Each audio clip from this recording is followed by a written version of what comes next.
Within the world of Pokemon, Arceus is the only being allowed to know the divine truth, the ability to understand the entirety of the universe itself.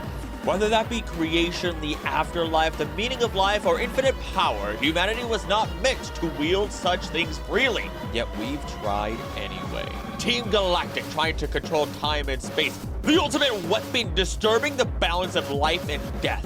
Even Volo himself attempting to seize Arceus and reshape the universe in his own image. Humanity has attempted to grasp at Arceus' divinity and have failed time and time again, and every single time they failed, they were punished severely.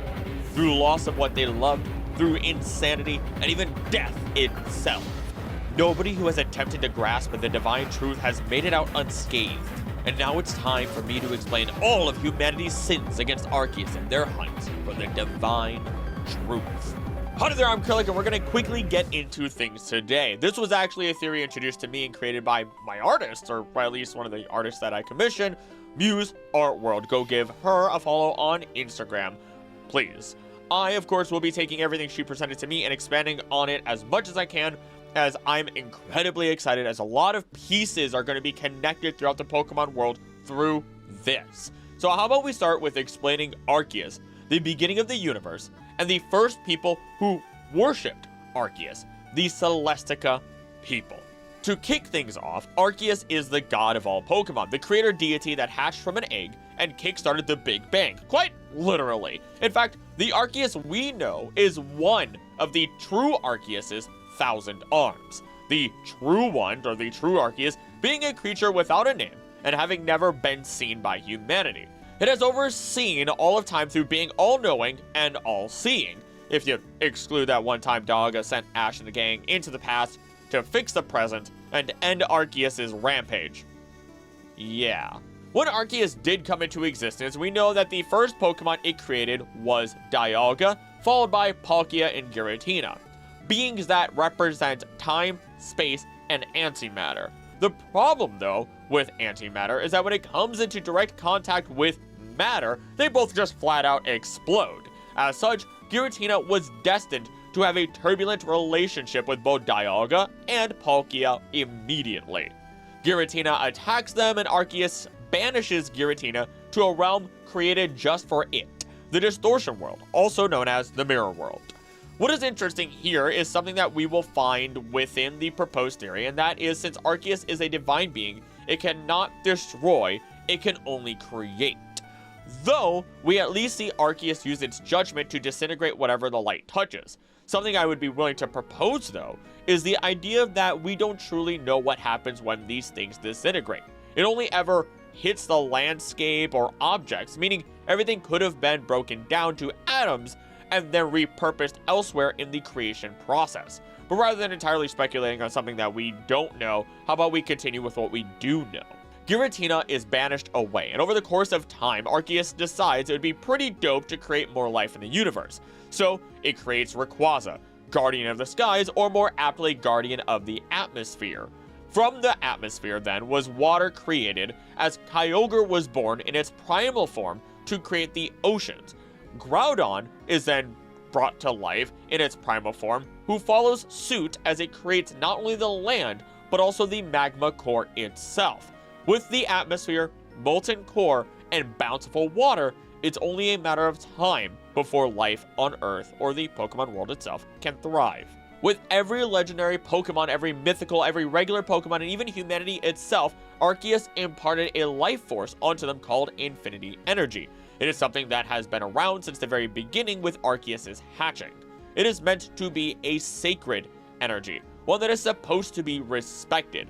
Those who live in tandem with Pokemon are granted it as a gift, and it is often used to fuel the power of technology within the world. Technology that includes Pokeballs, the Pokemon storage system, and even Mega Evolution itself, which is only successful when there is a proper bond between humans and Pokemon. Though you may be asking, first off, shouldn't you be talking about the Celestica people? And we're gonna get there in a second. This is our very baseline. And you also might be thinking, wait, why would Arceus decide that Pokemon should be kept within Pokeballs? Well, the answer to this, and supporting evidence of many things we will discuss today, lies within the old verses found within Pokemon Legends Arceus.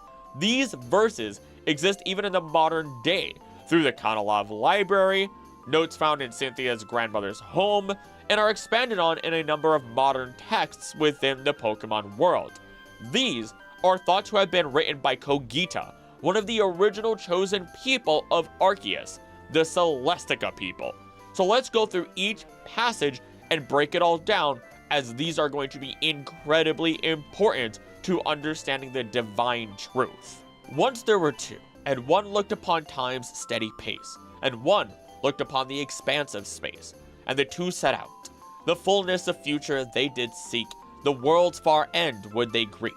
Two different paths, each walking alone a path their own, though they walk with almighty Sinnoh. This recounts the creation of Dialga and Palkia, that while they have their own purpose separate from Arceus, the almighty Sinnoh, they are aligned with the same end goal and bear its power and its image. O you, who at the world's far off end dwell, I know your wish, it is my wish as well. But ours are cold and endless winter days, warmed only by memories locked away.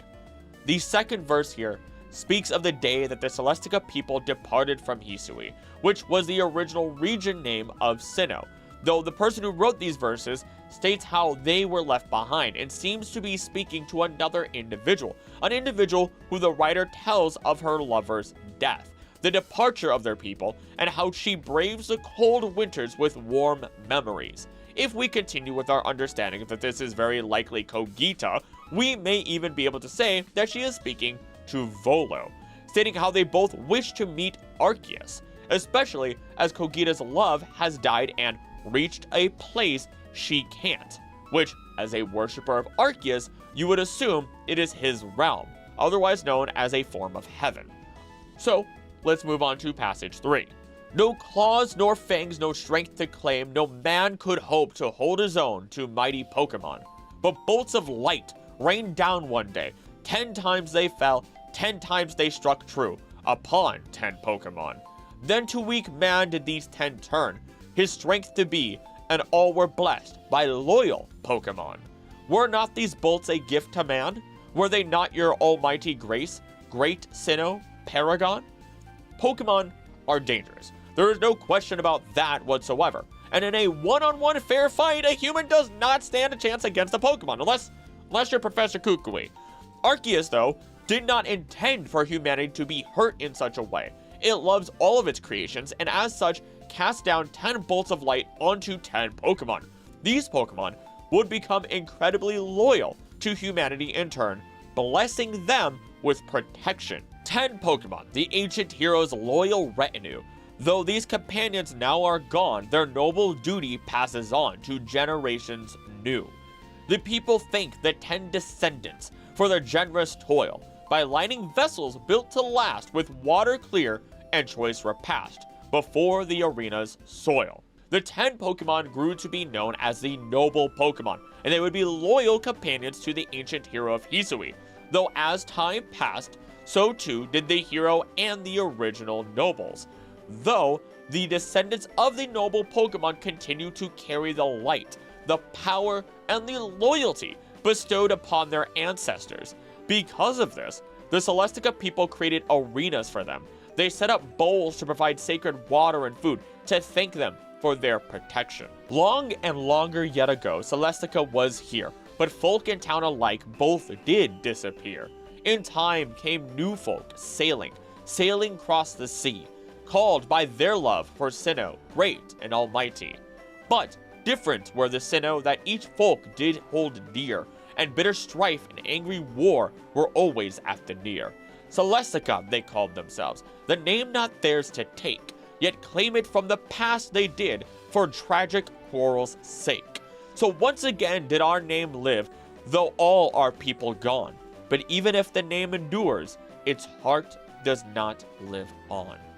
We are recounted of when the Celestica people disappeared, now being gone completely. But now new people came to the lands of Hisui. They claim that they hold love for the great and almighty Sinnoh, though these two groups of people worship different Sinnohs. we would know them as the Diamond and the Pearl clans, who then fought with each other but never fully began a war. They would claim they were Celestica people, but they weren't. So while the name lives on, the true Celestica people, their values, their morals, and the true Sinnoh knowledge of it, Arceus, were long gone. When that Pokemon was born, intelligence bloomed among us, enriching all our morrows. When that Pokemon was born, emotions bloomed among us, giving us joy and sorrows. When that Pokemon was born, willpower bloomed among us to act and not to wallow. This talks about the birth of Uxie for intelligence, Mesprit for emotions, and Azelf for willpower, the three Lake Guardians, otherwise directly translated from Japanese to be the Lake Gods. Though what's interesting is that they hold power over Dialga and Palkia, but hold no control over Giratina. In addition, when we look at their designs and their inspirations, we can find that they represent the three highest orders of angels: the Seraphim, the Cherubim, and the Thrones. Let's just take a second to understand these three a little bit better, because they will be relevant later. The Seraphim had 2 or 3 pairs of wings. They continually worship God and are often called the Burning Ones. Mesprit has 4 long locks and 2 tails, bringing us to 2 or 3 arguable pairs of lengthy appendages, while having a reddish-pink coloration for the Burning Flame. I am oversimplifying this, as I went over these in way more detail in my mythical legendary family tree, but let's continue with Azelf, being represented by the Cherubim, who are blue, human, animal, or bird-like, and is known to motivate humans to be more devout. Sounds a lot like having willpower and determination, does it not?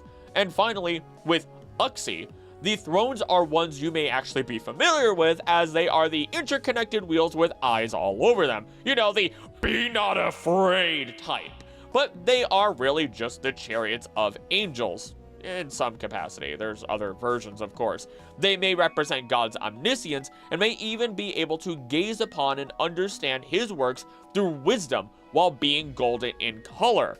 Once again, very reminiscent of Uxie. Through understanding the comparisons between our 3 very cherub-looking angels of Pokemon and their relation to real angels, we open the doors for more answers and understanding the divine truth. Let's move on to the next verse. O lake in alabaster lands of ice, lake brimming o'er with rich acuity. How many seek the Pokemon that shows itself there, out to answer its words true, and earn its boon through ingenuity. But should they fail to understand its words and let its questions meet with reply, their minds will be wiped clean of memory. O lake in alabaster lands of ice, depths where rich acuity goes to sink. These are the lakes in which the Lake Guardians reside, and long story short, if you seek their power, you need to understand parts of the divine truth. Encompass emotion, intelligence, and determination, that which has been gifted to humanity for its purpose. After all, if you are aiming to control them, quote unquote, you could control Dialga and Palkia, which would help you reach Arceus. We'll come back to this when we explain why some people succeed and others fail in the future. Throughout Hisui, plates lie scattered, plates with powers all diverse, forever lasting, each inscribed with eternal prayers verse. Through space and time will they bear secret wishes for the universe. The plates are, of course, the plates of Arceus that grant it the powers of each Pokemon type. They will never break, and they all have verses within them as well, inscribed upon them. Through their power and creation, they represent, as it states, wishes for the universe. Assumedly, these are wishes from Arceus itself. Wishes for humanity and Pokemon to live in unity, for example. I won't go over all those plates, but they basically confirm the order in which legendaries were created, how the original one, the original Arceus, watches over all and is nowhere but everywhere at once, meaning you can't find it, but it is here, and how not only were they created at the same time as Arceus, but also are a power shared amongst all Pokemon. The most interesting piece of all, though, is just how they state that they are the defeated energy of giants, they are infused with that energy. But if they were created at the same time as Arceus, who could those giants be? Well, there's no confirmation, but I've always suspected it was Eternamax and Ultra Necrozma, creatures that we could say represent the darkness and the light as they were separated from each other. But we won't really dig into that here. Let's stick to the more concrete stuff as we move into our next verse. I set the bones of Pokemon adrift upon the river. I let my memories flow on adrift upon the river. And to the ocean they will flow, perhaps around the world they go. How many bones and days now gone have I now set adrift from me? How many bones and days to come will I yet set adrift to sea? While every gift with which I part takes a sliver of my heart. We again get to hear the grief and woes of Kogita here. She has grown in age, and in that time she has watched her own partner Pokemon, her team, pass. Though it may be more than just a traditional team of 6, as she has lost count, maybe even helping take care of some of those other noble Pokemon in time. Either way, she is happy to take in whatever Pokemon she is coming in contact with as she makes memories with them, but then she also feels that pain when they pass and she sets them to rest. When we speak about the river, you could compare it to the river Styx, the passing. When you go from one side to the other, you pass into the afterlife. Thus explains why she speaks of the river here, and the belief and traditions held within it. 'Twas long ago he earned the name Hero. He led his retinue, 10 Pokemon, against the almighty unknowable. In battle did his valiance proclaim, at last the strength of humble humankind. The great unknowable approved this feat, and to its domain of no place returned. The great unknowable isn't a Pokemon that is unknown. It is a Pokemon that is banned from human knowledge. A Pokemon they believe resembles evil, darkness, hubris, and is the antithesis of Arceus. That Pokemon is Giratina. The hero with his 10 noble Pokemon defeated Giratina, and so it fled back into the distortion world. Let our wishes reach heaven's crown, the people together vowed. So they and their Pokemon bore stone to the peak of heaven's mount. The people carved and gathered stones in shape of Pokemon, the 10 Pokemon that Sinnoh shone its almighty light upon. Mountains. They are the closest to space, and as such, they are the closest we as humans can get to the heavens without flying, or using flying Pokemon, I guess. And as such, heaven's mount is Mount Coronet, while the peak, of course, is where Spear Pillar was erected. It is leading up to this peak that we also see exactly what it says. Statues carved in the shapes of the noble Pokemon. Wintry, austere, brimming with strange power. Certainly, the land of Hisui bears some resemblance to Sinjoh. Here, where the ancient Sinnoh people were born, I will spend an eternity, until the one with the mission appears. Austere basically just means harsh conditions, so harsh wintry conditions within Hisui bears resemblance to Sinjoh.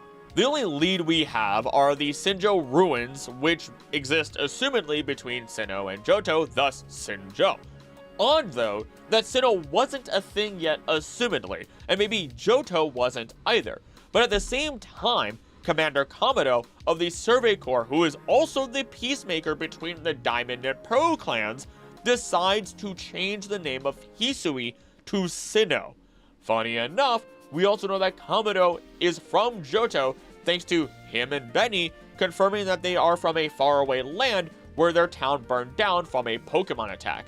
Kamado is afraid of Gyarados, and his team seems to primarily reflect Pokemon found in Johto, with exception to Braviary, of course, or at least Kanto Johto area. So he may be letting on more than he shows, and he actually may be originally from the Lake of Rage area. Anywho, the last part of the verse is just saying how Kogita will wait for the main character of the games to appear, whether that be Ray or Akari, which is why Enamorus doesn't appear with one of the plates without her word. The one with the mission. A mission gifted by Arceus. Sootfoot, Humbleroot, harvest it and peel it. Broiled, baked, or steamed will do, just let nobody steal it. Mash the root, then knead the mash, then once more heat it over. Grill it only till it browns. use Ember, not Flamethrower. Now hearken well and listen closely. The wise adore potato mochi. A day spent eating all in reach is no day wasted, if you ask me. This is how you create the mochi adored by the noble Pokemon. This is also the mochi you use and create to quell them, and this is first hinted at when you gain the noble Basculegion's companionship. Though this also says that the mochi just tastes delicious, and any wise enough will understand that it takes time to make, and the time is well worth spent. Thus, why you use Ember, not Flamethrower. A slow cook is what you need. The fieldlands rush by underhoof as Weirder carries me astride. Companions of mine run with us, and Pokemon dash alongside. We come to stand where wind had swept, and old days play before my eyes. The memories come running through, linking this place to times gone by. Time and space here blend together and enfold my heart as I remember.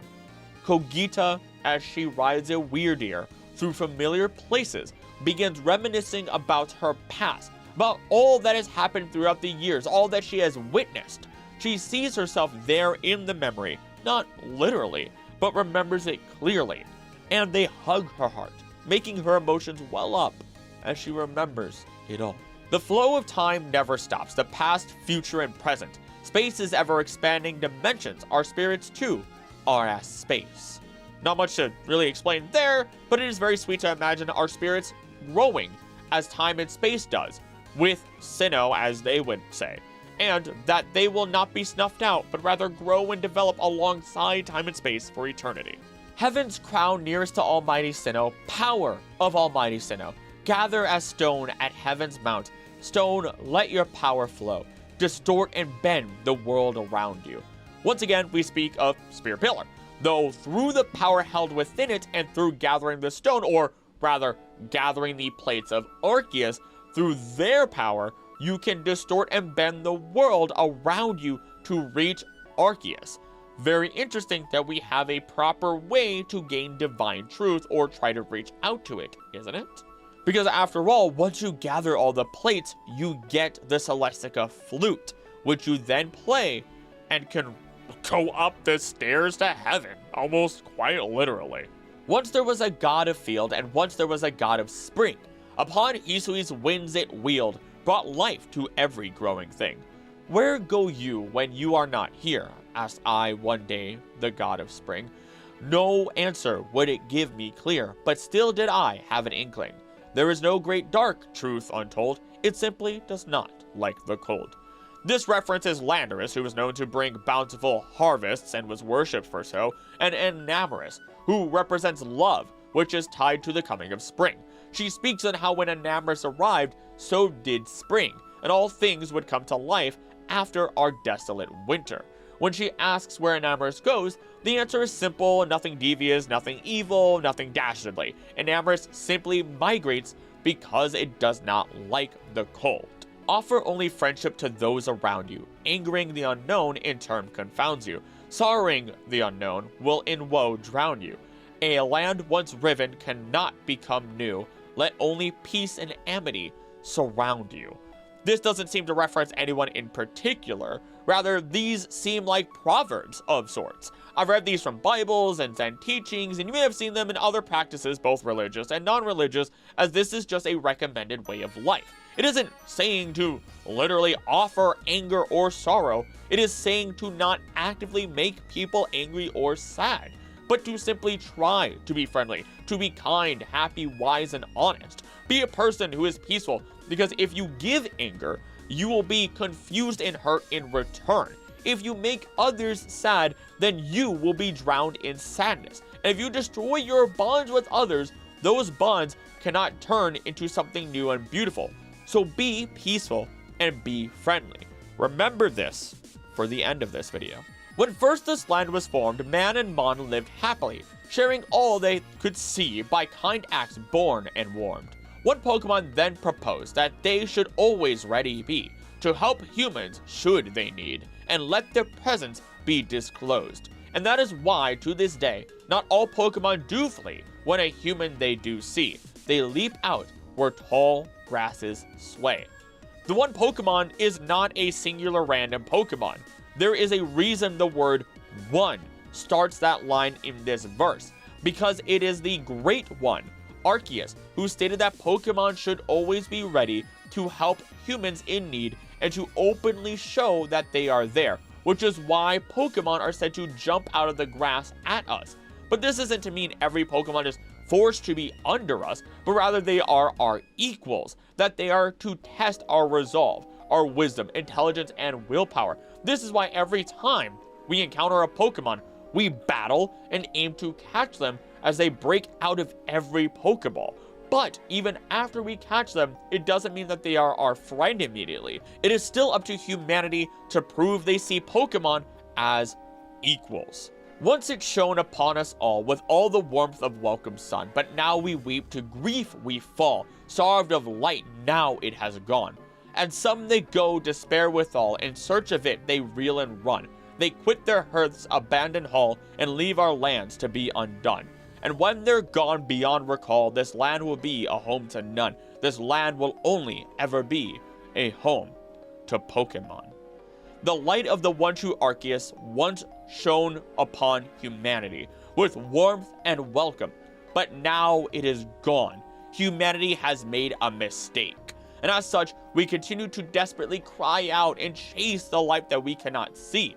Some will abandon everything, their homes, their community, their people, and as such, they care not for the land, the gift given to them from Arceus, allowing it instead to fall to ruin. And when it does fall to ruin, then the land will only ever be a home to Pokemon, for they will always bear with them the gift of Arceus, the divine truth. And some of these people willingly abandon it as they search for a perverted sense of the divine truth. These verses are a massive support to this theory, to Arceus, its gifts to humanity, and how humanity lost the blessings of Arceus. Humanity lost it due to their actions, so some may find it, and while they hone it to become better, others abuse it in their selfish goals to attain the power of a god, only to be punished for it.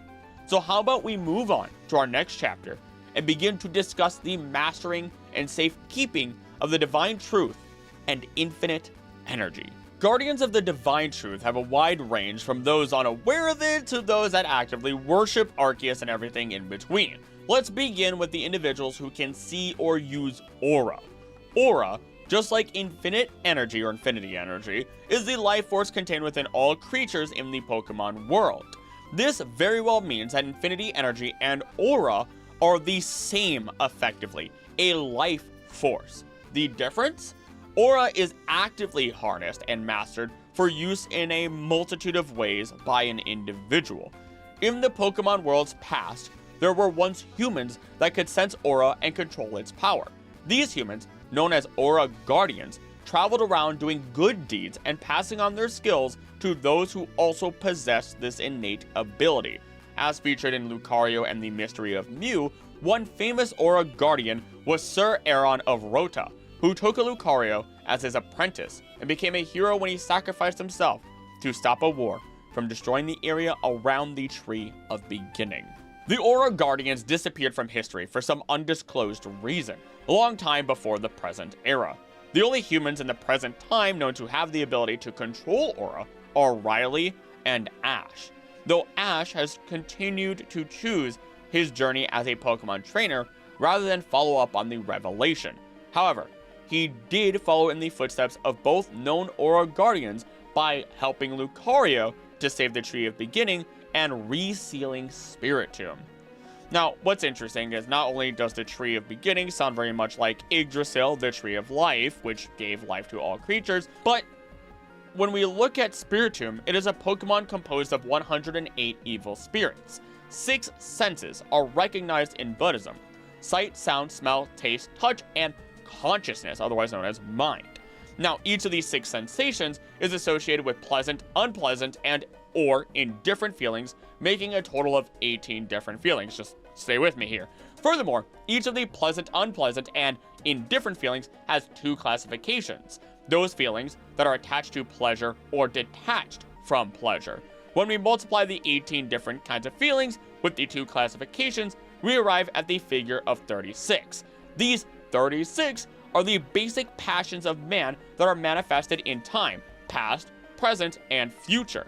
Thus, 36 multiplied by past, present, and future will give us a total of 108 passions. In other words, these 108 passions prevent the human spirit from evolving and ascending to the afterlife. Spiritomb represents these passions while literally being 108 evil spirits, human spirits for that matter, as shown through Pokemon Legends Arceus. If you can overcome these temptations, then you can reach enlightenment. And in the Pokemon world, you can finally pass on and reach Arceus.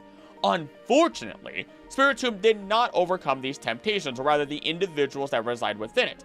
But there is hope for it, theoretically. Because Spiritomb may also be based on Water Margin, one of the classic Chinese novels, which is also very well known in Japan.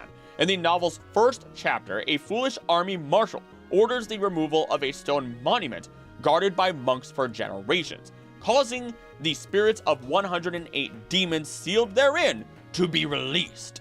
These 108 souls, having atoned for their sins, become the 108 Stars of Destiny. They are reincarnated centuries later as 108 outlaws, the heroes of the novel. As a side note, this is why I desire a new Spiritomb Mega or a variant, a form in which these 108 spirits have atoned for their sins and are reincarnated. Make them a convergent species for all I care. I just make them a ghost fairy type. But back to close out Spiritomb, we don't know what these souls have done in order to be denied the afterlife, but it falls in line with our idea of misusing infinite energy, their lives transformed into a singular Pokemon now until they atone.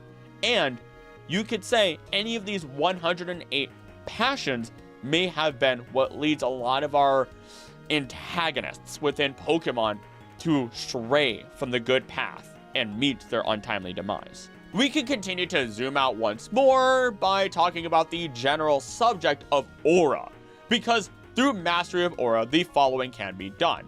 Ability to read minds and actions of another being, ability to sense other auras and view surroundings even with a blindfold, also allows users to view through some objects, projection of one's aura, such as to create barriers or attacks. It can also be used to transfer aura to others, a method that can be fatal to the user, activation of time flowers, telepathy, to see and speak to the spirits of the dead, to allow the spirits of the dead the ability to touch the physical world, and when in sync with their trainer and by invoking the bonds with his friends, a Pokemon can use its aura to supercharge an aura sphere to a gigantic size. When used in conjunction with a keystone, aura allows a trainer and their Pokemon to locate the matching Megastone even from miles away, create a telepathic vision in which they can feel each other and anyone inside the other's aura from far away as well.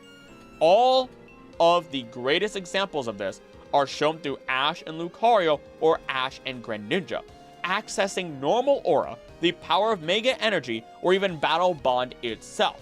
And we can, of course, tie the idea of aura and infinite energy being the same thing due to how Battle Bond and Mega Evolution will drain the trainer of energy, and Mega Stones being the result of Xerneas and Yveltal's power. It's often misunderstood that Xerneas is life energy and Yveltal is death energy, but rather, Xerneas simply gives life and Yveltal takes life energy, all while Zygarde acts as the balance between the two. So, through all of these abilities, through Xerneas and Yveltal being introduced and being behind some of this, we can confirm aura, infinite energy, and life energy, our literal life force that keeps us alive, are all the same. Not to say that infinite energy is known to be the life force of Pokemon anyway. By this sense, master over aura or infinite energy is mastery over life and death, which messes with our divine truth. As per the theory, life and death are both sacred and must be respected. They are part of the natural flow of energy meant to be accepted. When one life ends, its energy is transformed, becoming part of a new being, the Earth or the universe itself. To explain this further, let's go back to the concept of Arceus only being a creator. Nothing is ever destroyed, only repurposed. Think about it.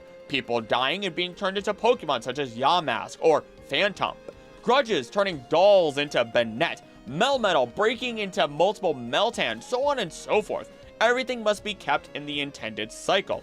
Interfering or resurrecting the dead by stealing the life energy of others is an abuse of this sacred power. Worse still, it is a deep disrespect to the One, the very embodiment of life itself. And you bet those are all things that we see within Pokemon anyway. But before we get into the sins of humanity, we have simply to cover one last baseline. Considering that aura, life energy, and infinite energy are the same thing, then we can also make the following assumptions: that Z moves, Dynamax energy, and Terrestrial energy are all derived from that same energy and are the same thing at its baseline. Z power originated in Ultra Wormholes, capable of boosting the power of Pokemon moves, thus making them into Z moves, though the excessive use of it can disrupt the balance of Ultra Space. It is by all means derived originally from the light of an Ultra Necrozma, same as the Z crystals are. Dynamax energy originated from Eternamax as it caused the darkest day and rained its energy down upon Galar in the form of what they called Galar particles or even wishing stars. This would cause Pokemon to be charged full of energy and reach gigantic sizes, though after the defeat of Eternamax, what's left behind is used by Galar in a multitude of ways. This includes energy to fuel the region and use in gym battles for entertainment. Terrestrial energy originates from Terapagos, allowing Pokemon to change their natural typing, and was used by Professor Turo and Sada for a number of reasons, alongside trainers in Paldea and Blueberry Academy for battles and whatever other studies they are conducting regarding it. All of this will be relevant, and now we can finally get into humanity's sins, starting with the most basic and direct form, the abuse of life and death powers.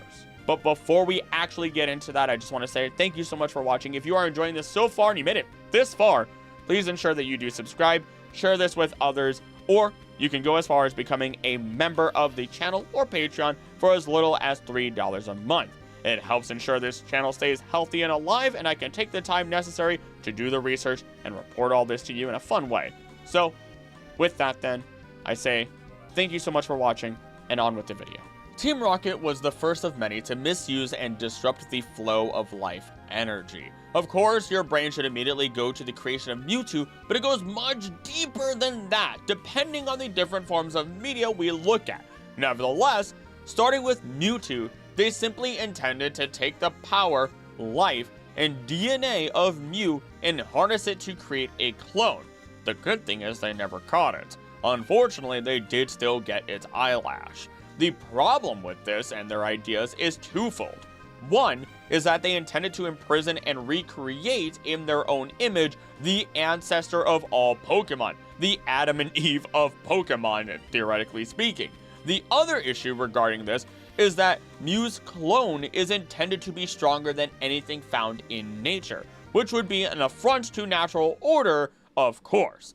Yet it goes even deeper than simply creating new life, especially if we look at the uncut origins of Mewtwo. I've spoken on this during my first iceberg video, which covers only a fraction of the longest iceberg I've ever seen, part 3, soonish. But I can speak on the creation of the clones of Mewtwo, Charmander 2, Squirtle 2, Bulbasaur 2, and Fuji's own daughter, Amber, who was cloned into Amber 2. Let's just go over the entire plot to really bring it together on how Team Rocket was committing a sin against the order of life and death itself and paid for it. Dr. Fuji speaks of being sent on an expedition that was funded by Giovanni. The journal entry dated the 6th of August states that the purpose of the journey was to look for Mew, supposedly the strongest Pokemon known to mankind.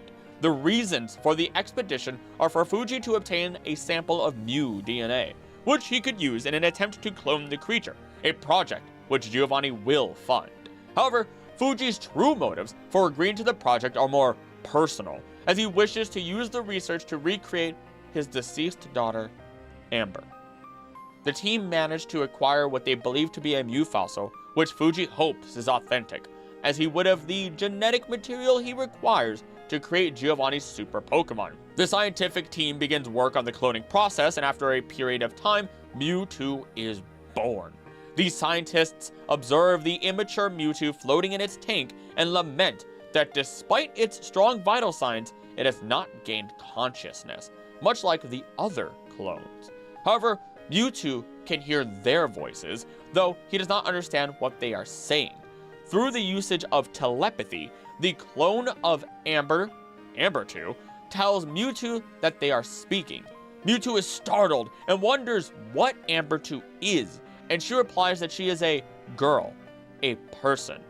She tells Mewtwo that she was not aware that Pokemon could communicate like humans, to which Mewtwo ponders if he is a Pokemon or human. However, Amber 2 says it should never matter which one it is. Another very important concept for later. These scientific teams study the clones' brainwave patterns and figure out that they are speaking to each other through the usage of telepathy. Fuji, however, is indifferent to the announcement, as he is concerned with the clone of his daughter. Amber 2 explains to Mewtwo that she and all the others are clones, hence the 2 suffix in their names. She explains that the scientists call her Amber 2, but she is still Amber inside. Fuji, observing the clones, hopes that his daughter will be able to live once more. He thinks back to before he had begun the Mewtwo project, to when he was attempting to clone Amber in the basement of his home. His wife, however, was distraught over the loss of their daughter and became angry with his endeavors, telling him that he could not bring Amber back. She eventually left him, telling him that she loved their daughter as much as he did, but he needed to accept the fact that she was gone, and she could not continue to watch him continue his fruitless efforts. Later, Fuji and a scientist discuss the status of the clones, and how Giovanni will be happy to soon have the strongest Pokemon of all. Fuji, however, hopes that their efforts will grant him with the knowledge to finally be able to create a viable clone of Amber.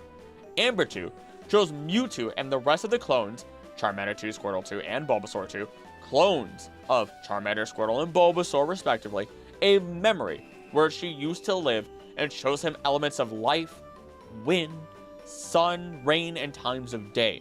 Mewtwo asks Amber 2 if the moon is the sun, and is told the moon is there to keep people from being afraid of the dark. Soon, the clones fade away, which the scientists lament as another failure. Inside Amber 2's Remember place, Mewtwo looks around for the other clones and asks Amber 2 where they had gone. However, Amber 2 begins to fade away, which one of the scientists notes quietly. Fuji watches solemnly as the energy pulse in the tank fades away. Mewtwo, worried, asks Amber 2 what is happening, to which she replies that it feels like it's time to say goodbye. Mewtwo begins to cry at the loss of his friend, and Amber 2 assures him that it will be alright and thanks him for caring about her. She tells him he will live and that life is wonderful. However, Mewtwo calls out for Amber 2 in sadness and fear, which begins to manifest as a psychic emission and spike in brain activity. As alarm klaxons blare, Fuji orders his assistant to stabilize Mewtwo's powers by administering a memory-wiping serum. The serum almost fails to take effect, but gradually, Mewtwo calms down and falls asleep. The team is relieved, and while Dr. Fuji is glad Mewtwo survived, he is outraged that his daughter is gone forever. Mewtwo slowly matures, and in its sleep, it states that it feels like it has been asleep for what seems like forever. It still has slight memories of Amber, and ponders over her last words. And the movie Mewtwo Strikes Back continues from this point. The wildest thing to me is that Mewtwo in the games is basically a creature without a story, just known to be strong. No other real explanation is given in-game no matter how hard you look, other than its initial birth, and that Fuji is involved. Yet, with specials, movies, animated series, and other mini-series that we find, Mewtwo is a tragic tale of humanity's affront to the natural order. And that story luckily comes full circle with the addition of Blaine, the fire-type gym leader living in the shadow of the burned mansion. In the manga, Blaine not only was a scientist working on the creation of Mewtwo, but he even openly admits that he was a cruel human that only cared about what he could do with the power of science. He is the one to finish Mewtwo by combining his own DNA with the mix to fill out the missing pieces that Mew's DNA could not provide. This in turn causes Mewtwo cells to enter Blaine's body, attacking him and slowly necrotizing him as his body is literally melting. The only way to survive? Defeat Mewtwo before it's too late and before Mewtwo destroys the world, all because the two individuals are living tracking beacons for each other, and this is the only chance that they have to stop Mewtwo.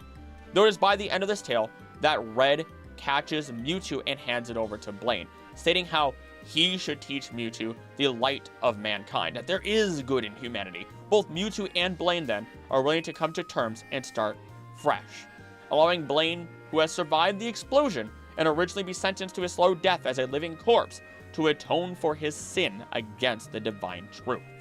It doesn't end here for Team Rocket though, because of course not only do they tamper with the DNA of Pokemon to force evolution, but they even tamper with the crystal that is Deoxys's brain to use its different forms for the sake of its power. Though, what's weird about all this is that Giovanni is never actually the one to pay for these sins. It's the people who had a direct hand on the sin that was paid. We can now add in Fuji, who was also there when the lab exploded, partner to Blaine, though he did not pay with his life.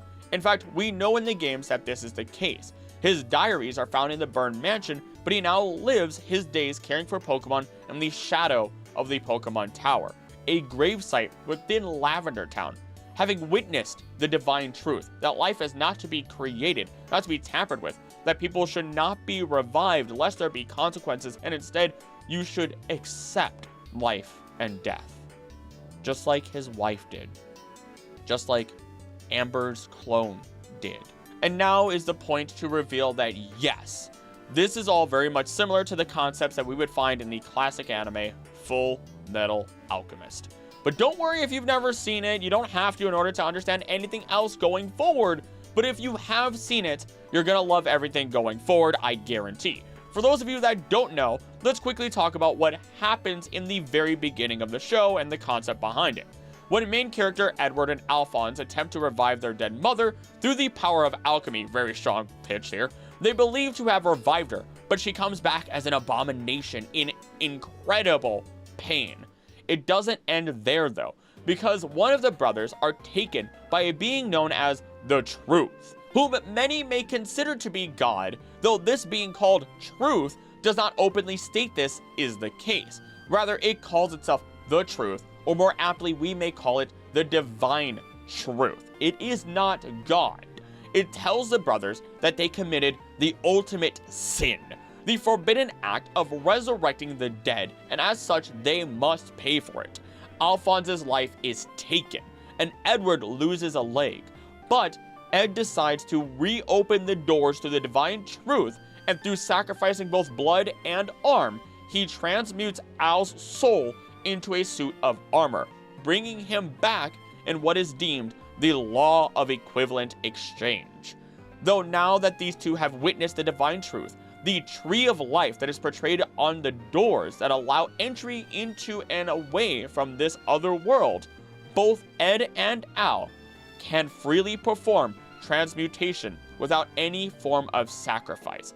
Lead into gold. The ground can change shape at their whim, and so much more. This is all a parallel to what happens with Fuji and his own daughter. Fuji commits a great sin against the flow of life through trying to bring his daughter back, only to watch her die again. Though he lives, he is changed eternally. He understands the divine truth and will not attempt to reach for it again. Unfortunately for him though, he doesn't get any amazing powers, but he atones for it, living in Lavender Town, accepting life and death, and trying to help Pokemon in their final moments. There are, of course, though, other people who abuse life and death. In fact, Team Plasma commits this sin as well. They tamper with the energy of Kyurem, Reshiram, and Zekrom to create new forms of them for the sake of power. What's even more interesting, though, is that we literally get an alchemy symbol used in the Pokemon anime at one point as well by Getsis, who is the mastermind behind the plan to recreate the original dragon through recombining the 3 legendary dragons. In fact, our original dragon may even be comparable to the Truth, for it was the combination of both truth and ideals, Reshiram and Zekrom, while Kyurem was the remaining pieces left behind when that original dragon split apart.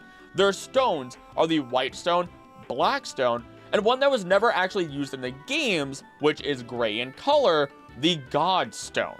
So how about we go over the story of the original dragon?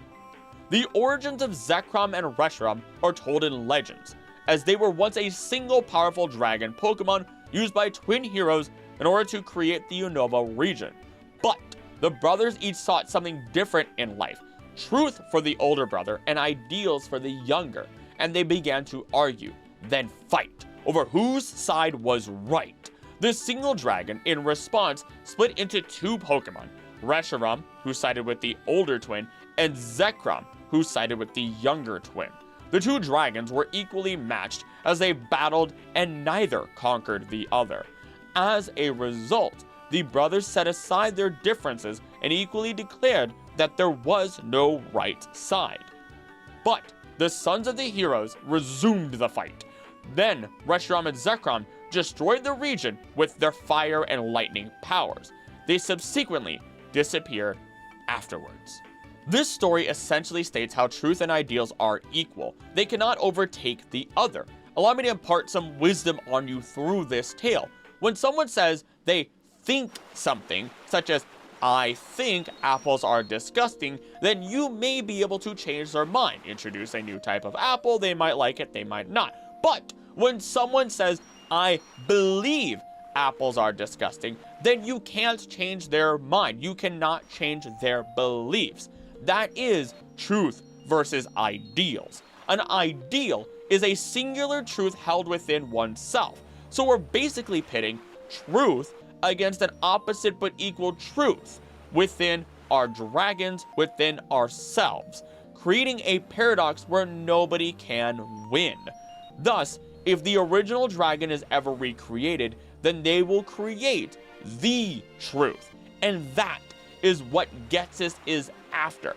Power over the divine truth through playing with the flow of life and recombining the dragons who decided to split apart. But of course, when that fails, they decided to make a, 3 million year old fossil, revive it, and modify it to fit their standards in order to create Genesect. Now, I'm not going to spend a ton of time on Genesect, as it simply is just another assumedly less traumatic version of Mewtwo. But let's continue on Getsis, because Getsis wants total domination. We can see this from his team makeup to his concept art, his actions, and so much more. I feel like I've talked about Getsis so many times in other videos that I've just become a broken record, but let's just do this one more time. Getsis in concept art does have his second arm and his other eye. In fact, he does use both arms in the introduction to Pokemon Black and White when he crowns N as king, though that other hand is completely hidden through covering of a glove. When we look at Getsis's hidden eye through his concept art, we see a symbol that looks very much like the symbol for Alpha, just kind of turned a little bit. It is representative of the number 1, of power, of dominance, all things that Getsis desires. He only shows one hand, only shows one eye, and by only crowning N with one shown hand, he holds dominion over N, especially as he basically controlled N's beliefs, his truths, and his ideals, making N a husk of a human being. Through this, and tricking both N and Team Plasma to follow through with Getsis's plans, Getsis managed to drag not only himself, but also N into defying the divine truth, all while hiding his motives under a seemingly noble desire to liberate Pokemon. For this, there is a price. And what makes this a little bit more interesting is the idea that Reshiram did not choose Getsis in the anime, but rather attacked, flat out actually attacked, and everybody freaked out. For N though, you see his mind shatter, You can see in the Pokemon Generations episode, The Plan, how N drops the one thing that represents everything that he truly understands. What is essentially a Rubik's Cube by all means. A symbol for logic, for formula. The only thing he knows and truly believes in. Yet here, after the first fall of Team Plasma, N is lost. He has no sense of self anymore and departs with his dragon to find himself. Luckily, N was not the true great sinner in the eyes of Arceus, rather it was truly Ghetsis, and we know so by the end of his story in Black 2, White 2. Ghetsis challenges the player into a fight with Black Kyurem or White Kyurem, preventing it from being captured via a signal from his cane that disrupts the function of Pokeballs. Upon the defeat of Kyurem, its Absofusion reversed, separating it back into Kyurem and Zekrom, or Kyurem and Reshiram. Ghetsis flies into a rage and attacks the player, starting the final battle of the main story. When he is defeated, he suffers a mental breakdown and violently rejects the compassion that N shows him. The Shadow Triad take him away from the giant chasm and later inform the player that Ghetsis has lost his heart and is no longer mentally capable of any further criminal deeds, finally ending his threat to Unova. In the end, Ghetsis paid for his affronts to the truth with his own sanity, losing his mind and his spirit. Otherwise known as his knowledge and willpower, you could even argue his loss of heart is his emotion. All three representing our Lake Guardians and the gifts to mankind as told by the old verse. All three ripped away permanently.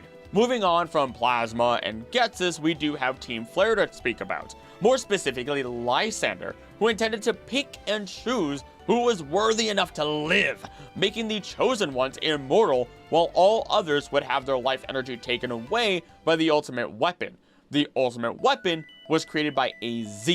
So let's recount how this came to be as seen through the notes found in Lysander's labs and the overall overarching story that we know because of AZ.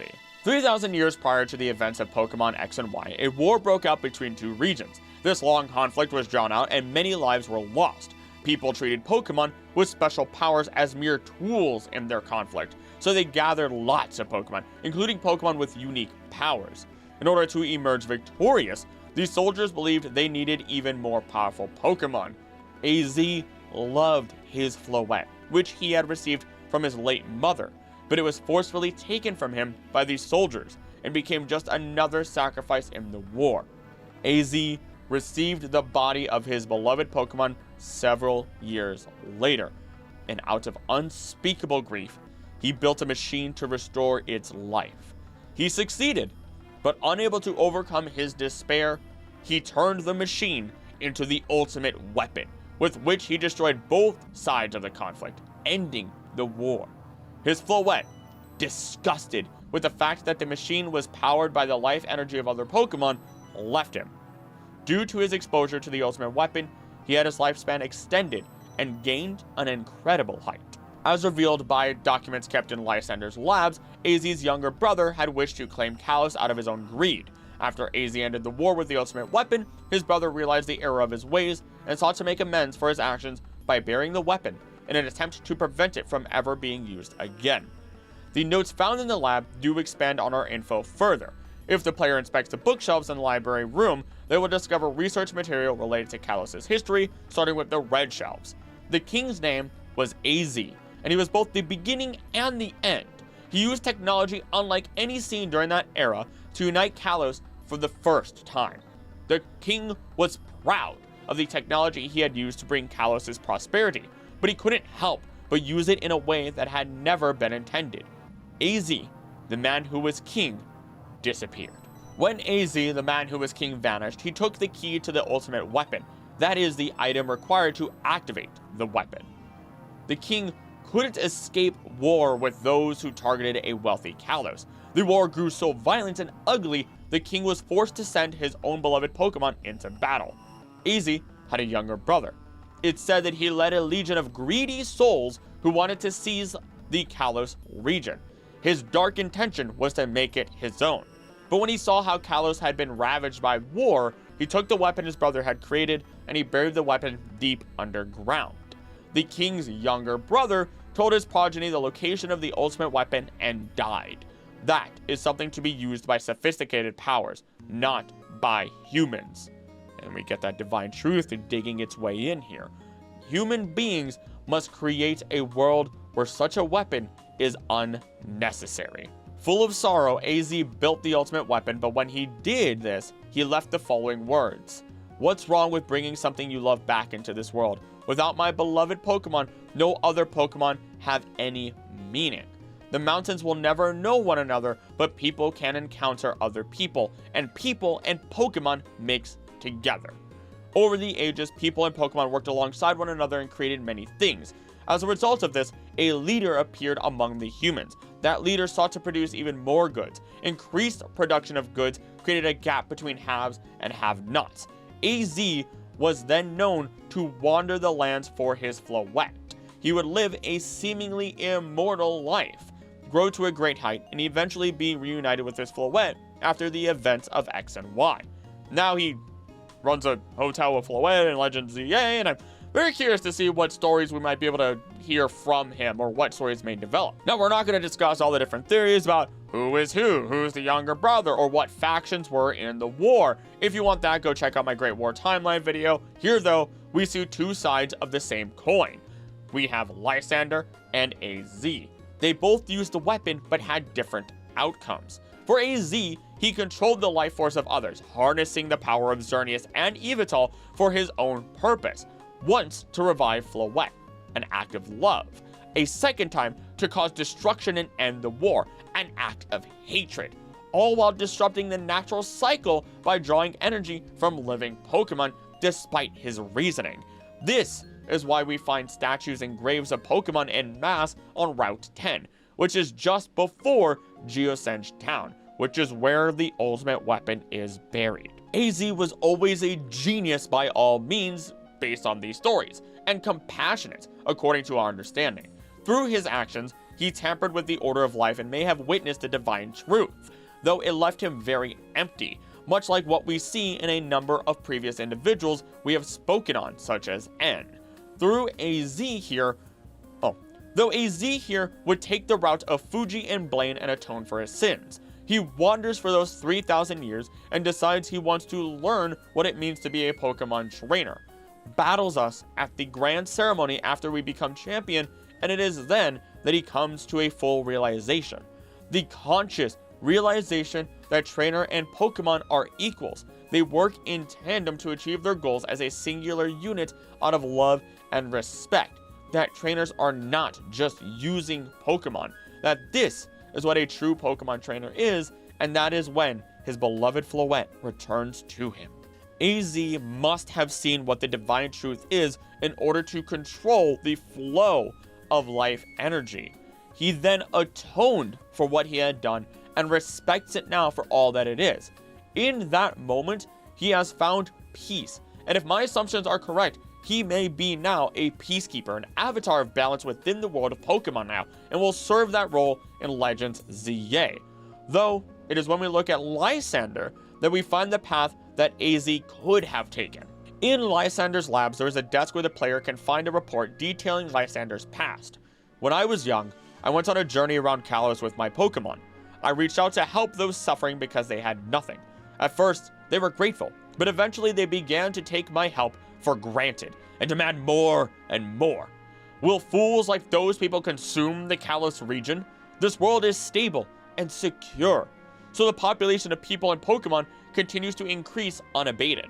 But there is a limit to the amount of money and energy the world is capable of producing. Either everything is lost or only a handful are saved. This is something best not left to man. I must use a tool of higher power. Lysander, AZ, and AZ's younger brother. This is not for humanity. This is for something of higher power. Something that is left in their control. It harnesses the higher power's abilities. They are literally, knowingly messing with the power of gods. Lysander sees the way that humanity is behaving, using resources, taking in excess, and instead of trying to change the course of history in ways that would be acceptable for a human, he decides to go to the extremes and harness the power necessary to change the natural order. Lysander takes it upon himself to judge the lives of others, to take lives, create immortality. He was playing God. And when Lysander is stopped, even if we just look at the games, he loses his sanity, he snaps mentally, and fires the weapon upon itself to afflict us. When we look at the anime, he spits in the face of Arceus even further as he creates his own form of Zygarde, wishing to have it envelop the true Zygarde, reach 100% power, and control the balance of life and death completely. And even there, we watch as Zygarde strikes the weapon that Lysander created, and in turn, Lysander himself, both disappearing in an explosion, likely dead.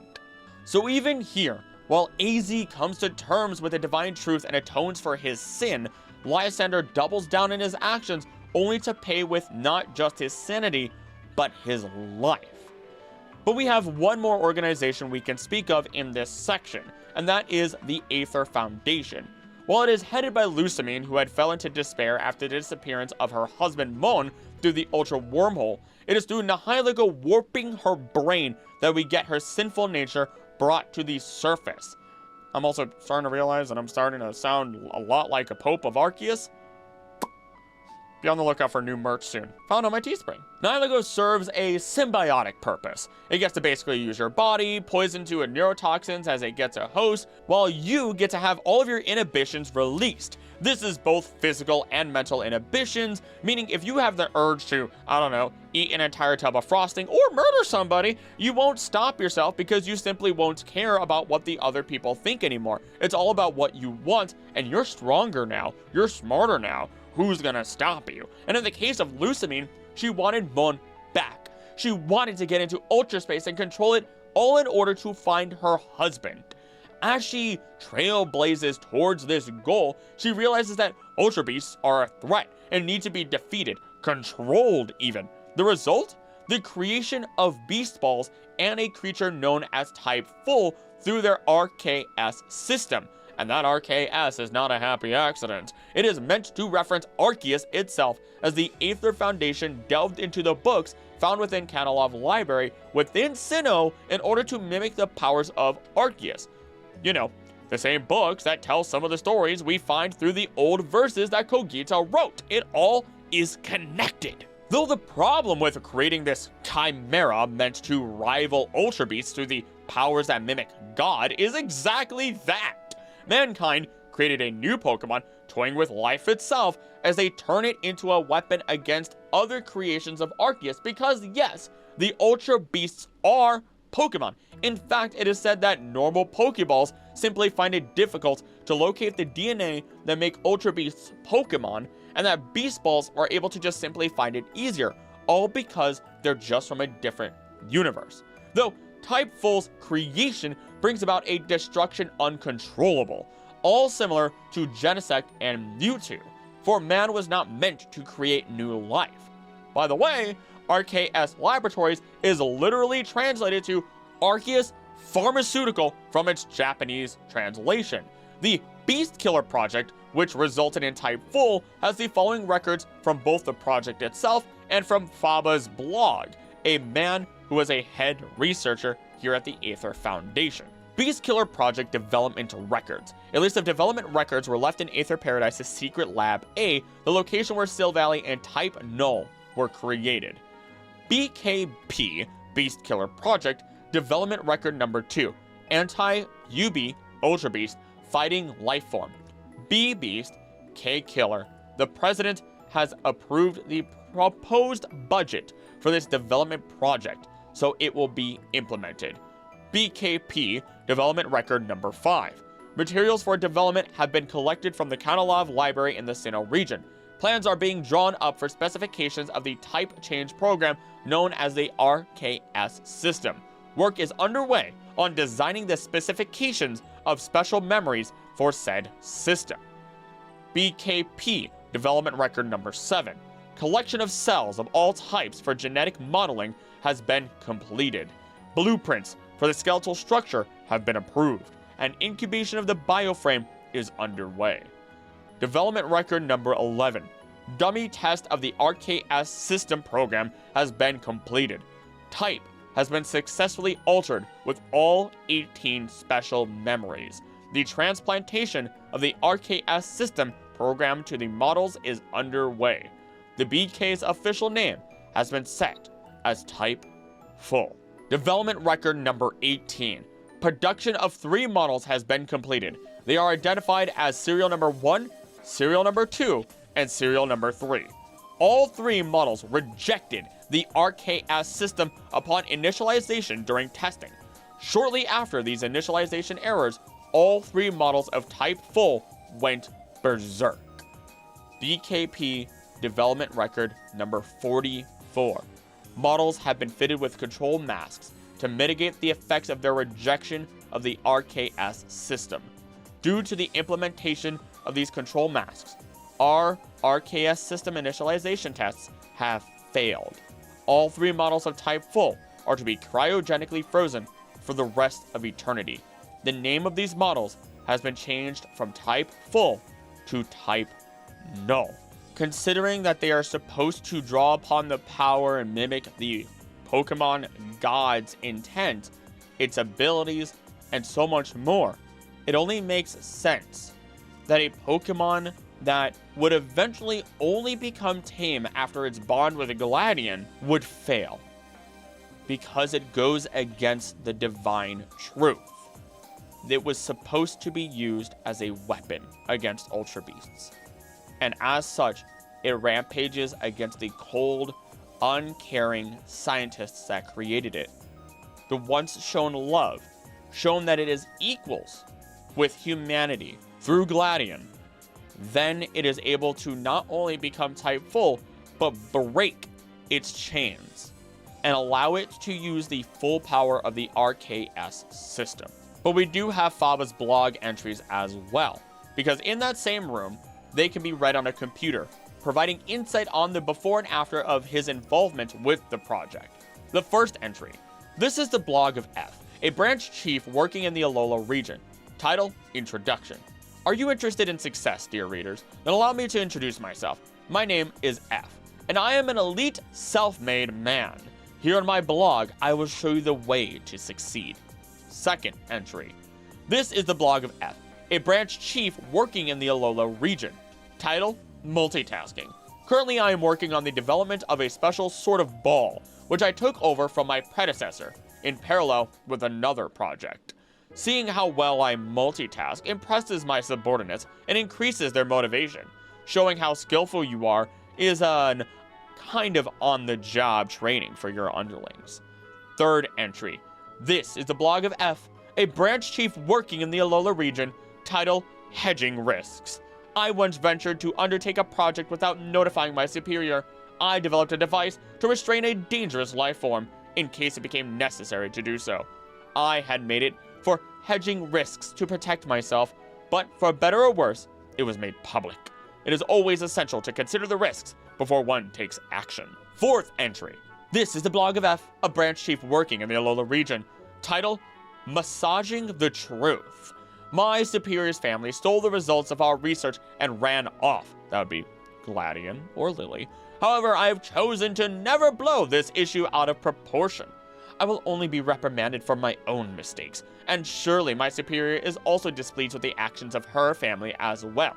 When necessary, one must always be prepared to massage the truth to protect one's own position. It is not an exaggeration to say that this skill is vital for success.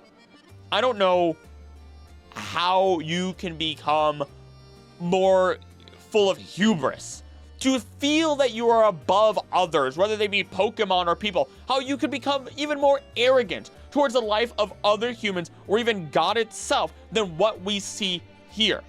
Though somehow, despite everything that Faba does, he comes out fairly unscathed outside of losing his position of power, while Lusamine nearly dies by the end of all this due to Nihilagos neurotoxins. though in the anime, her whole family eventually reunites, and even acceptance is attained through better understanding of Nihilego, how it isn't a tool, but rather an equal. Why is this? Well, it's once again the same as it's always been. Lusamine was the one who saw the divine truth, while Faba only coaxed it on, being the cockroach that he is. To recap this section, life and death is a natural cycle that should not be trifled with, for that is the power of gods and gods only, creating life through creating new Pokemon, shifting the balance of life to create immortality, and even taking lives itself, all lead to the same affront to Arceus, that you are above others. Though if you somehow manage to succeed in these feats, you have witnessed the divine truth. And for witnessing something only Arceus and his chosen have witnessed, you will pay. Your mind, your body, your soul, none can withstand what is the divine truth. Though you may be able to recover if you find yourself becoming human once again, if you can accept your place in the world and what the true meaning of your place in the world is, your divine truth, equality amongst all. Fuji, Blaine, N, AZ, and Lusamine are all individuals who found their truth and survived, who found this divine truth. But we aren't quite done yet, for there are more powers that only a god should have, yet humanity has attempted to take hold of in their witnessing of the divine truth. Time and space. Control over time and space. This is time manipulation, time travel, reversing time, traveling to different dimensions, or traveling across the universe in a single instant. Here we find new guardians in the form of Dialga and Palkia, of course, Celebi, who is a literal time guardian and restores the balance of it when it is lost, and individuals may travel to different timelines, such as Entei or the other legendary beast. That's where they get their shinies from, by the way. Hoopa, who has been able to control our gods of time and space, and even the Ultra Beasts themselves. More specifically, though, the Necrozma and the Cosmog line. We already spoke mostly about the Aether Foundation, though you can include them here as well due to their abuse of Nebi and the Ultra Wormholes. But instead of repeating myself about their sins here, how about we talk about someone who had control over Dialga and Palkia for a short time? Cyrus of Team Galactic. Cyrus has one goal: to create a universe without spirit. This is more likely a reference to emotion, not actual afterlife spirit, and would essentially mean that Mesprit would have never come into existence in the reality he wishes for. For it is through emotion, or at least extreme emotion, that mankind has made many illogical and disastrous mistakes. Think of the stories of our world, or even what we've talked about already, how people have hurt others and why, and whether that be out of love, hate, jealousy, or any other emotion, the end result was the same. Emotion caused the pain of another. And so, Cyrus believed a world without emotion would be the solution. His plans lead him to harness the power of the Origin Ore through the Red Chain, which was created by Arceus, control the Lake Guardians, and force the gods of time and space to create that new universe that he desires. Not to change this one, though. And luckily, whether that be through our hand or by the hand of Giratina, this was stopped. Or, I mean, he does create it, and that only results in Dialga and Palkia destroying the portal that leads to his universe once he steps in it in the anime. So there's a very good chance that Cyrus actually flat out died in that exact moment. In other stories, though, Cyrus may live on with Giratina within the Distortion world, as he refuses to leave even after we defeat him in a Pokemon battle.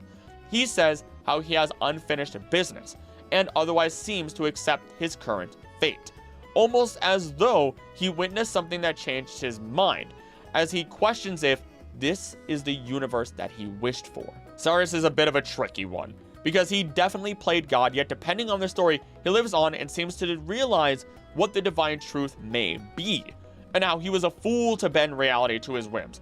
It may be through his logic that he may be redeemable, that he can truly understand what the truth is, what he's meant to do. The only other duo we find here are in fact Professor Turo and Professor Sada, who conducted dangerous experiments by using terrestrial energy of Area Zero to build a time machine and summon Pokemon from different eras. In fact, they would not have been able to do so without harnessing that Terra energy that was created by Terrapagos so long ago. For it is those crystals that fuel AI Turo and AI Sada, beings with immense intelligence, computing power, and abilities, who are restricted to Area 0 because if they left, they would shut down. Though this only fueled the professors, as they could work with the AI and travel into the future or past to see the universes and witness new realities. Before we get too deep into that and you start to get confused, understandably, let's explain this time travel, quote unquote. Toro and Sada created a time machine, that's for certain, though thanks to time theory, when you travel, you cannot alter your current timeline, or you will create a paradox. For example, let's say I went back in time and I told younger me, hey, boop, here's Digimon. And in that case, let's say younger me got into Digimon, really started making Digimon videos, whatever else. Well, the problem with this is that there would be no older me to go back in time and change my fate from Pokemon to Digimon. Why would I have created a time machine? It gets confusing, and that creates what is called a paradox. This is what we see when Terapagos brings a professor to the future and we hand them the Scarlet or Violet book, yet nothing in history changes. And that's why our Pokemon are called paradox Pokemon. What this means is that time travel in the Pokemon world brings you to a different universe. It's like standing in front of a door, or two doors for that matter, one in front of you, one behind you.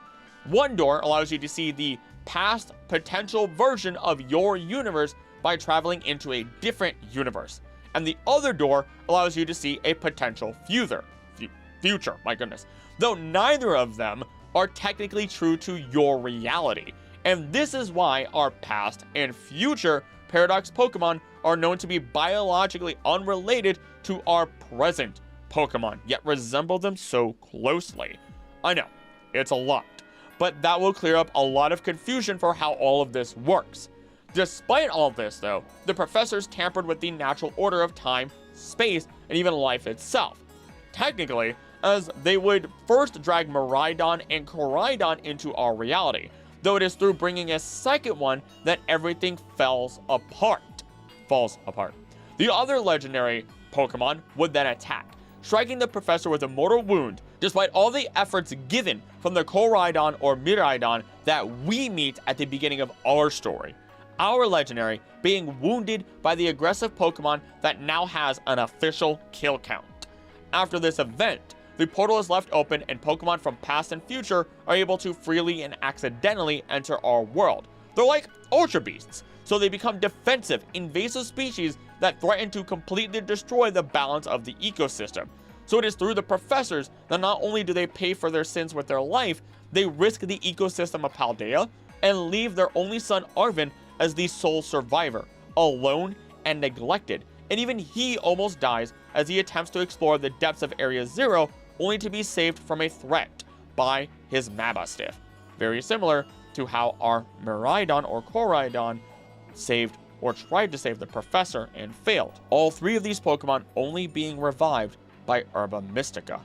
And all of this pales in comparison though to the most forbidden act of all, becoming Divinity itself. Becoming Divinity. When you take it upon yourself to take control of life, death, time, space, and everything else that a god should have a dominion over, you attempt to become Divinity. We spoke on this already through the plans of Ghetsis, as he wanted to revive the original dragon and rule with its power. AZ did this through control of life, death, and immortality. Lysander was aiming to create a utopia fit with the ones he deemed worthy. But here we find not only man, but Pokemon attempting to wield the powers of gods, attempting to become the one true god, starting with Necrozma itself. You see, after Necrozma loses its light through any of the reasons you may believe, asteroid, old recon squad, whatever else, it loses its quote-unquote godhood. Though what's most interesting is how godhood is lost. For assumedly, if you're born with it, you should never lose it. And while I said I wouldn't hyper-theorize here, this is where I say once more that Necrozma was the light, and disappeared into another dimension, same as Giratina would. It was separated from the dark, and Arceus' light is what originally fueled it. Though Necrozma's perverted light would then shine through all the universes as a good light, a stolen but good light.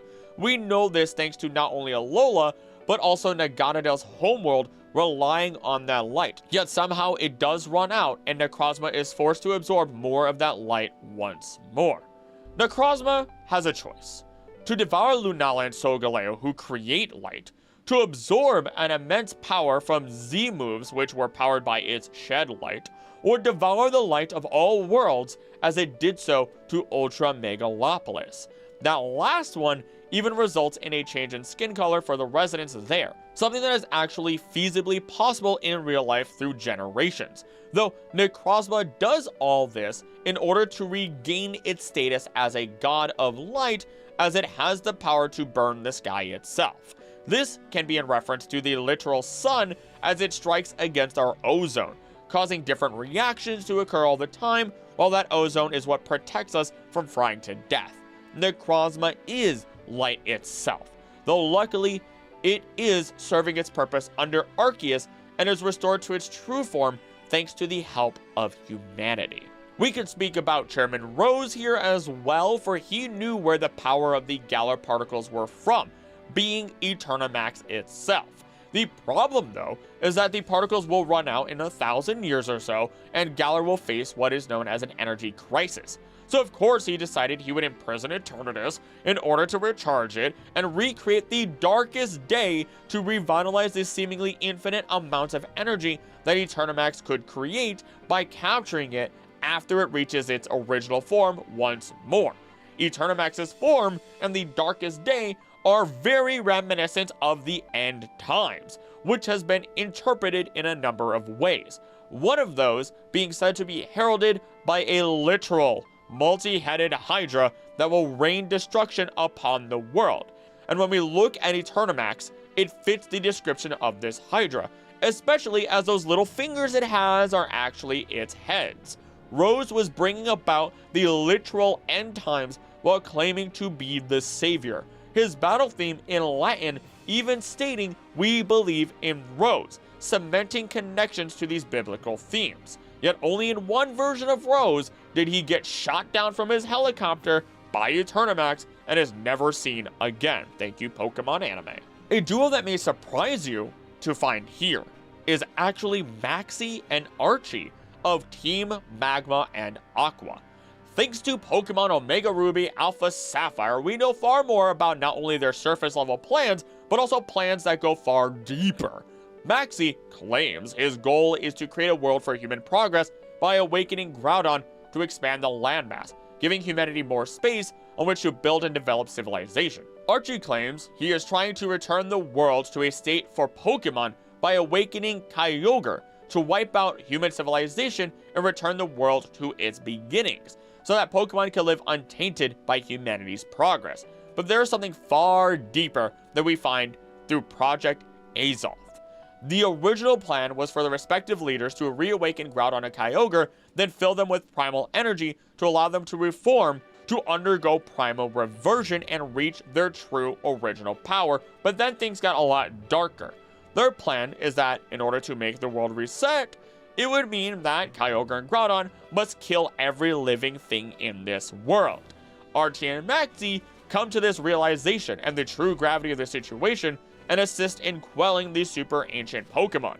But even after they abandon Project Azov, Courtney, or Matt, remains determined to complete the project. During the Delta episode, they raid the Moss Deep Space Center, leading a small squad of grunts and steals the Dimensional Shifter. They intend to use their keystone to resonate with the infinity energy in the rocket that the Space Center intended to use to warp an impeding deadly meteoroid into another dimension, to blow it up and revert the world to its beginnings. However, after the player and Steven defeat them and a grunt in battle, Aster, the Whismer of Zinnia, snatches the Dimensional Shifter and Zinnia destroys it. Then, Zinnia steals their keystone, eliminating their opportunity to destroy the rocket. And for all you Alchemist fans out there, Azov was a term used in alchemy to refer to Mercury, which was thought to exist as the base of all other metals. The base, the beginning. According to a grunt in the games as well, the A and Z in the project's name represents beginning and end respectively. But allow me to cement all these connections as we read directly from the Azoth files. Project Azoth file number 1. The goal of Project Azoth is to return the world, return everything to the beginning. In order to further the project, we must proceed with research on Groudon and Kyogre's primal reversion. Primal reversion is a potential of Pokemon evolution, a potential different from Mega Evolution. Mega Evolution is made possible by the energy of people and Pokemon. Primal reversion is made possible by natural energy.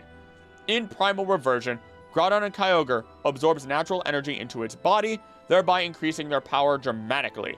Both states significantly enhance Pokemon's power. The difference lies in the source of the required energy. Project Azoth file number 2. We intend to analyze the power of the ultimate weapon used in Kalos 3,000 years ago and work on the development of a drill weapon utilizing the technology. The seafloor cavern is sealed by the power of a legendary Pokemon.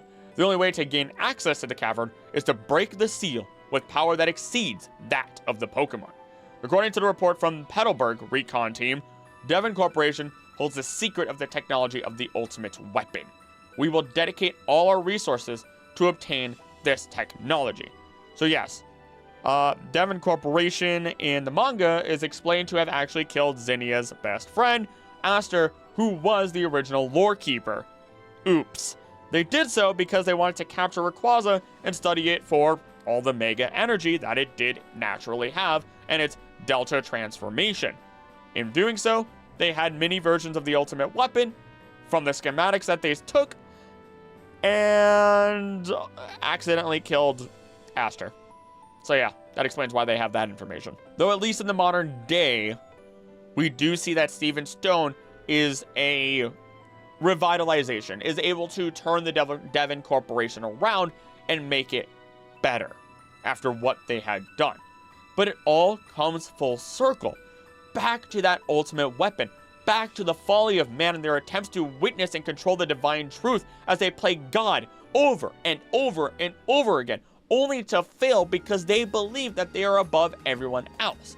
Courtney's final fate is unknown, as only in the manga does she die and is revived by Celebi, then vowing to live a normal life and leave everything behind. While in the Delta episode, Matt is known to reaffirm his undying loyalty to Archie. This is simply the same thing that we have seen time and time again with Lysander and AZ, except it is the original leaders that realize their sin. Meanwhile, their underlings pay the price through their obsession, but effectively change their ways after witnessing the divine truth and their sacrifice. Unfortunately, Maxie and Archie would only die in other versions of themselves where they succeeded, something indirectly stated when we meet the versions of them found within the Rainbow Rocket episode of Ultra Sun, Ultra Moon.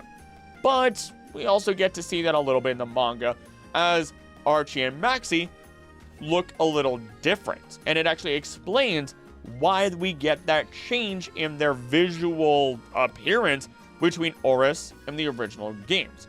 For we even get to see the two become controlled by the power of Kyogre and Groudon and lose their bodies, being sent to the distortion world, only to come back in the future where we find the story of the meteor coming down to destroy the planet. As the three super ancient Pokemon's attacks struggle to destroy the meteoroid chunk, Archie and Maxie's body run out of energy and begin to break down. The combined attack eventually breaks the meteoroid chunk into pieces, which fall into Kyogre and Groudon, knocking them out. After watching from afar, Amber and Blaze go down to see if their leaders are safe, only to find them both in the process of fading away. Archie and Maxie explain to the two that after their deaths, quote-unquote, their spirits ended up in another world, the distortion world, where they at one point melded together and became one. After a hole to the real world was opened, an unknown voice called out to them, asking to protect the planet. After escaping from the world, they regained their bodies, albeit slightly different, gained Mega Evolution, and stole the orbs from Bill in order to save the planet from destruction. Just as they disappear completely, Archie and Maxie ask their subordinates to protect the planet. It is through this that we see that they have witnessed the divine truth, having been spoken to by Arceus, and they are quite literally considering their sacrifice another parallel to Ed and Al, as we talked about with Full Metal Alchemist. Our last case study for the affront to the divine truth itself is Volo himself. The following are all lines that we find within Pokemon Legends Arceus, and we will first go over them and then bring it all together afterwards. We start when we stand before the statues that had crumbled to time with Volo. This crumbling statue once was the figure of a Pokemon, one that was equal to both Dialga and Palkia, yet banished from our world. The great Pokemon Giratina. It was banished for its violence, left to dwell in a world on the reverse side of our own. It is a being that has lain in wait for the chance to bare its fangs in defiance and tear down Arceus itself. Now tell me, if this Giratina desires more than anything else to challenge Almighty Arceus, where do you think it might appear? And regardless of your choice, exactly where one is closer to the heavens than any other place in Hisui, and where the first space-time rift opened. We are getting closer to uncovering the secrets of this world. I dare say the excitement is loosening my lips more than it should. But we continue in the future, as he states, "You see, ever since I was young, whenever I met with something painful or heartbreaking, I couldn't help but wonder why life was so unfair. Why I was cursed to live through such things. Of course, I imagine we all go through something like that. Eventually, I chose to direct all my energy into my own natural curiosity and ambition. And what tickled my curiosity more strongly than anything were the mysteries to be found in legends, in history, in ruins. You see, I fancied that by unraveling these mysteries, I could find out how the world itself came to be. And with that knowledge, maybe even forge a new, better world. Now, if we can find the realm that exists on the reverse side of our world, and meet the Creator's unwanted child banished therein, perhaps then we'll be able to understand the nature of Almighty Sinnoh itself. Don't you want to see it with your own eyes? We must make for the Temple of Sinnoh at Mount Cornet's peak. Dialga and Palkia both appeared from within the rift that once gaped open there, didn't they? If these plates can call anything at all, it seems likely that is where it would appear. Then before we battle him, the temple lies in ruins now, columns cracked and broken, like pillars now turned into spears, stabbing into the heavens. Well, I detect a distinct lack of Giratina. Is something bothering you? I do beg your pardon. I suppose I must seem to be behaving strangely. I dare say you deserve to know what I'm really after by now. Ever since I became convinced that Arceus really does exist, there's been one question that consumed my thoughts. How can I meet such a being myself? It was in an attempt to answer this question that I originally sought out Giratina and had it tear open that rift in space and time. After all, Giratina wished to stand against Arceus, but that didn't do the trick. So then I had you gather all the fragments of the all-encompassing deity, just as the murals of the ruins directed. 18 plates, said to be the fragments of the all-encompassing deity. You hold in your hands 17 of them. So you must be wondering, where is the last one? Why, it's right here. Now hand over the plates you gathered. I will be the one to bring them all together. My desire to meet Arceus cannot be contained any longer. I must know what it is. If I can meet Arceus myself, then I may also be able to subjugate its power. And using that, I will attempt to create a new, better world. Of course, if I create a brand new world, then the Hisui region that we currently exist in will be undone and returned to nothing. You, everyone you know, and all the Pokemon living here will vanish in an instant, as if you'd never been. If you want to keep this world from disappearing, then face me in battle. Not that you have a choice. Even if you don't wish to battle me, I'm not above using force to take those plates from you. And finally, we reach the point after his first defeat. Why do you have the blessing of Arceus? I've devoted myself to Arceus beyond any other. I worshipped it as the creator of our entire world. I bent all of my passion and interest to its study. All the time I've spent poring over the legends, everything that I've done. You outsider! It's almost as if you are spat out of the space-time rift just to get in my way. No, this isn't finished. This isn't finished yet. Can't you feel it? The chill creeping through your veins, the eldritch presence icing your heart. Giratina, strike him down! And finally, after defeating Origin Form Giratina, turning tail and running from this puny human? Pathetic! I was the one to feed you the power you needed so you could take on Arceus. I was the one that gave you the chance to claw open that space-time rift, driving the deity of space and time mad so you could drag the creator out of hiding. How? How could this happen? Almighty Arceus, if you have any heart within you, then tell me. The blood of the ancient Sinnoh people flows in my veins, does it not? What is it, then, that you find so lacking in me? Do you mean to tell me that this world doesn't need to be remade? I can't live with such questions. I can't bear not satisfying this ache to know. Answer me, then. Do you have some dream that propels you as I've had? And if you answer I do, he states, so you do. Doubtless that dream of yours would never leave room for the dreams of one like me. And if you say you don't know, you don't even know, then perhaps the day will come when you will suffer and agonize as I do now. I am the great wielder of Pokemon, and you battle alongside your Pokemon. In the end, I was alone, but not you. You will fight together with your Pokemon to seize whatever dreams you have. Here, take it. Take the plate that started me on this path, the plate I once received from Giratina. My journey is over. My story ended when I lost to you. I suppose now you've gathered all the plates said to exist in this land of Hisui. So that's it. That's it. The Azure Flute. It comes to you. So Arceus wishes to meet you. Of all people, you had to be the one. Is that why you were brought to this world? Ugh, I have no desire to watch from the sidelines as Arceus comes to you, and I absolutely cannot accept a world in which you would ever manage to defeat Arceus. Someday I'll solve every riddle in the legends of Hisui's Pokemon, and on that day, I'll stand before Arceus and ask, no, I will conquer it. No matter how many years, how many decades, how many centuries it takes me. And even when we look at him in the Pokemon EX games, he still wishes to, and I quote, subjugate Arceus. He sees himself always as above or below, begging, commanding, one or the other, but never equals with anyone else, self-pitying or loathing everybody. Volo is about as direct as it gets to this comparison of the divine truth and the folly of trying to become divinity, of going against what the divine truth is. Volo did not care what would happen to anyone and literally believed he could create a better world than God had created. And all he needed to do was work with Giratina to defeat Arceus, which, ironically, Giratina would turn a new leaf and become a defender, accepting his place.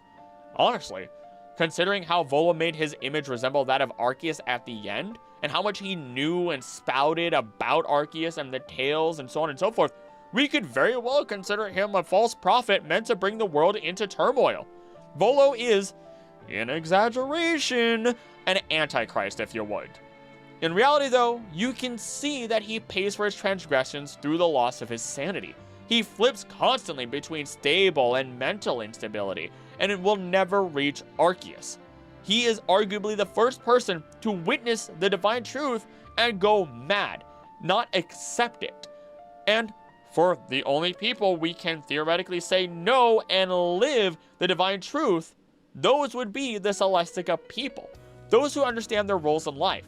Thus, it is why Kogita could write the old verses, and it is why, when the Diamond and Pearl clans arrived, the Celestica people disappeared along with the divine truth, as we see by the end of the old verses. There are a lot more questions out there that have yet to be answered, and a lot more people who will attempt to obtain the powers of gods within the world of Pokemon. I'm sure we will see it in Legends ZA, in fact. Though one thing that weirds me out the most is this. There are Pokemon created by mankind that are said to have infinite energy sources that fuels them. Pokemon such as Golurk and Sigilyph, who are two members of AZ's team and are eternal creatures who have existed since ancient times. Though it goes even further, for we find Volcanion as the only individual that knows information on the Philosopher's Stone of Pokemon, Magearna. Magearna was created by a scientist as a gift to royalty, specifically to a king's daughter 500 years ago. The soul heart in its chest is an artificial soul that was created by the scientist by collecting life energy from other Pokemon. Due to Magearna's ability to feel others' pain, it will try as hard as it can to save injured Pokemon. The Philosopher's Stone, to explain that further, is a mythical substance in alchemy, which was said to allow the transmutation of metals into gold or even grant immortality, though no verifiable method exists for creating it, of course. Though it is within Pokemon that we find a very similar method to Fullmetal Alchemist, the sacrifice of other lives in order to create it. We see it in the ultimate weapon, and now we see it in the soul heart of Magearna, a culmination of humanity's sin within a singular unit. It is within Fullmetal Alchemist Brotherhood that when you look closer at this stone, you see all the lives that are trapped within it, all the souls that provide energy to it, and its uncommon durability, something that we find here in Magearna, and something that we can compare back to AZ and Floette, as all three of these individuals are effectively living Philosopher's Stones. And one day, they will pass like any other living being in the world. There is no such thing as actual infinite energy. It will run out. And if you think you're immortal, you are wrong. You have just simply stolen the life from somewhere else. The divine truth in conclusion. The divine truth is something that we can't fully understand. We are not meant to. If you reach it, it will always cost something. Life, sanity, loved ones, your physical body, and so much more. You give away a part of yourself because you give up your humanity in an effort to reach what is only meant for a god. That god being Arceus in this case. Recreating the universe, controlling the flow of life, distorting time and space, disrupting the powers that be for selfish gain. These are portions of the divine truth twisted, and they are overwhelming.